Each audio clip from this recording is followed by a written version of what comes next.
28-13, Utah beats Colorado. The Buffs' 2021 season finale. They finished 4-8. Brian, in a lot of ways, this finale was kind of a microcosm of the season. Offensive struggles, offensive line issues, some indecision by Brendan Lewis.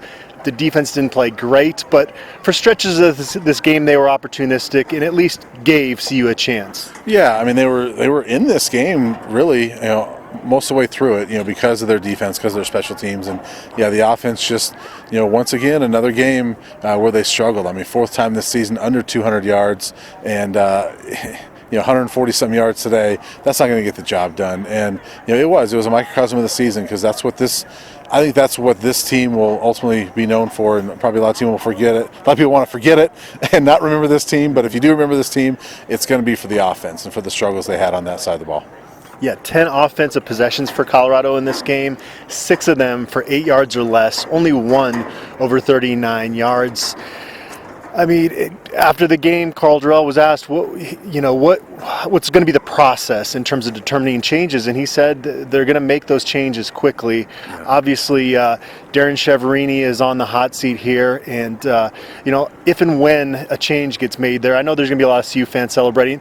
Maybe do it with some class. This is somebody that's brought a lot to this program since returning to the alma mater. But I mean, coming into this week, they rank last out of Power 5 offenses in terms of yardage, in one of the more historically worst offenses that Colorado's had. Yeah, I mean, this will go down as the worst offenses in terms of yards per game since 1964 with this program. I mean, and it's really not even close, compared to the next one. So, I mean, it's a struggle all season, and over the years, I mean, Darren Cheverini's been, co-OC or OC here for most of his 6 years here, and I've gotten along with him. He was a great buff receiver, all those things. But it's a results-oriented business, and this is not a personal thing when I say this, but it's time for Darren Cheverini to go, and they've got to make a change there. And when Carl Durrell says that it'll be quick, that should be, if not his first change, it should be one of the first changes, because you can't have an offense that's struggling this bad. I know there's a lot of things that go into it. Freshman quarterback, a lot of injuries. The offensive line, they changed the offensive line coach mid-season. There's a lot of things that go into it. Yeah. But Darren Cheverini is in charge of that, and it was not a good offense. Doesn't it feel like, assuming there's a change made there, the next offensive coordinator hire could define this Carl Durrell era? Just in he's not on the hot seat. He's got time to build this program, and the 4-8 record is very frustrating. But there was fight from this team. We've heard that the camaraderie was pretty good. So there's some foundation being laid there. It doesn't necessarily show in the win-loss column, but he's going to be given time.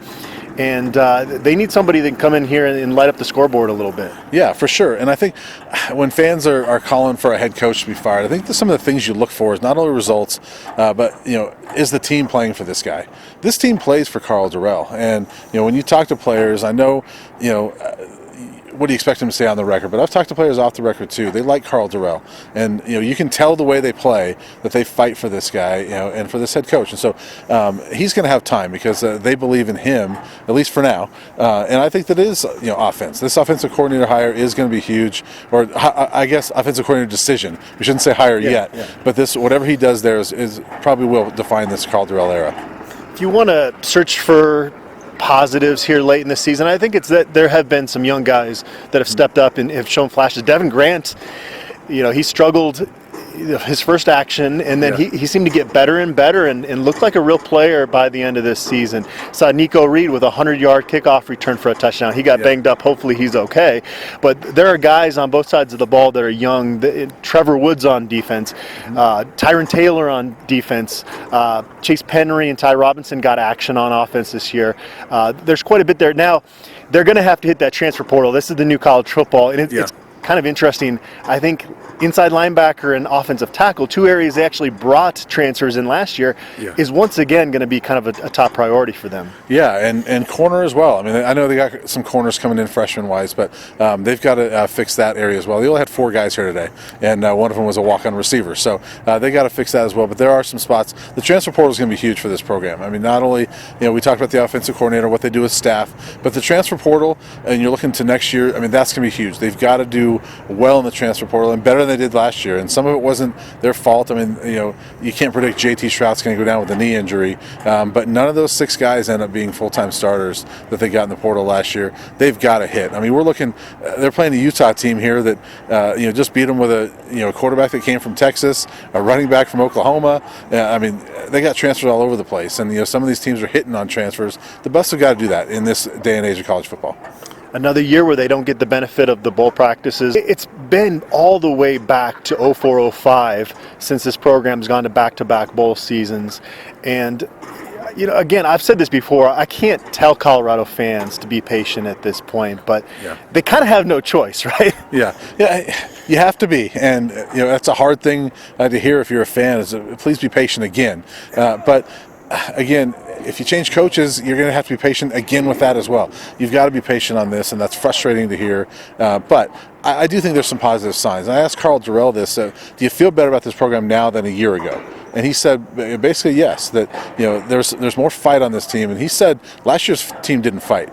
This year's team does, and I think that's a positive thing.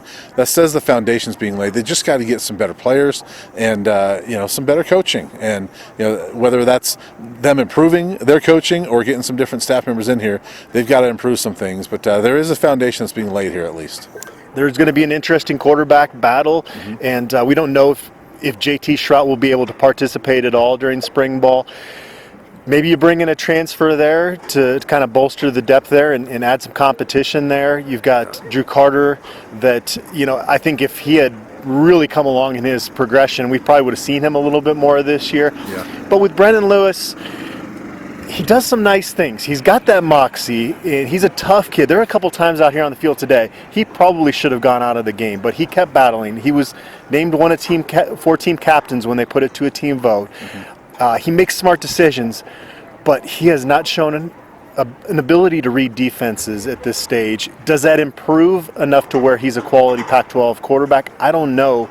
I would put the odds on him being the starting quarterback a year from now at less than 50% right now. Yeah, I probably would too. I mean, I think that a healthy JT Shrout, could win this job, and it may not be in the spring, like you said. We've seen a history of guys that get injured, injure a knee, August or later. They probably don't participate in spring, so we may not see JT in the spring. But I do think that a healthy JT Shrout is definitely good enough to win this job. And I think Brendan Lewis, it's not a foregone conclusion it's going to be him. And he could still have a good future here, but he's going to have to battle for that job next year for sure. Well, we've got a long off season, Brian, to really discuss all these topics. So thanks to all of you for tuning into these videos all season.